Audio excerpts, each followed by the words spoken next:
பாஜகவின் 10 ஆண்டு கால அவல ஆட்சியால் பாதிக்கப்பட்டு பரிதவித்து வரும் மக்களுக்கு ஆறுதல் அளிக்கவும், பாதிக்கப்பட்ட மக்களுக்கு நியாயம் கேட்கவும் காங்கிரஸ் எம்பியான ராகுல் காந்தி பாஜகவுக்கு எதிராக பாரத் ஜோடோ யாத்ரா என்ற பெயரில் பாத யாத்திரையை முதற்கட்டமாக காஷ்மீர் முதல் கன்னியாகுமரி வரை மேற்கொண்டார். அவரது அந்த பாத யாத்திரை பெரும் வரவேற்பை பெற்றது மற்றும் காங்கிரஸ் கட்சிக்கு புத்துணர்ச்சியை அளித்தது.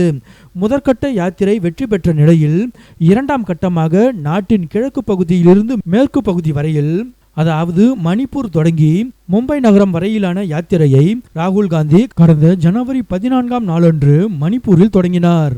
அதன்படி ராகுல் காந்தி துவங்கிய இரண்டாம் கட்ட பாத யாத்திரை 14 மாநிலங்களில் உள்ள 85 மாவட்டங்களை கடந்து சுமார் 6700 கிலோமீட்டர் பயணித்து நேற்று மும்பை நகரில் வெற்றிகரமாக நிறைவு பெற்றது. நிறைவு விழாவில் ஏற்பாடு செய்யப்பட்டிருந்த பொதுக்கூட்டத்தில் இந்தியா கூட்டணி தலைவர்கள் கலந்து கொண்டு பேசினார்கள். நிறைவு விழாவுக்கு ஏராளமான பொதுமக்கள் திரண்டு வந்து விழாவை வெற்றி பெற செய்தனர். இதனிடையே ராகுல் யாத்திரை பயணத்தில் அவருக்கு உறுதுணையாக பல்வேறு உதவிகளை செய்து கொண்டு ராகுலுடன் பயணித்த யாத்திரை குழுவினர் யாத்திரை சிறப்பாக நடந்து முடிந்து வெற்றி பெற்றதை கொண்டாடினார்கள். அவர்கள் நடனமாடி தங்களது மகிழ்ச்சியை வெளிப்படுத்தினார்கள்.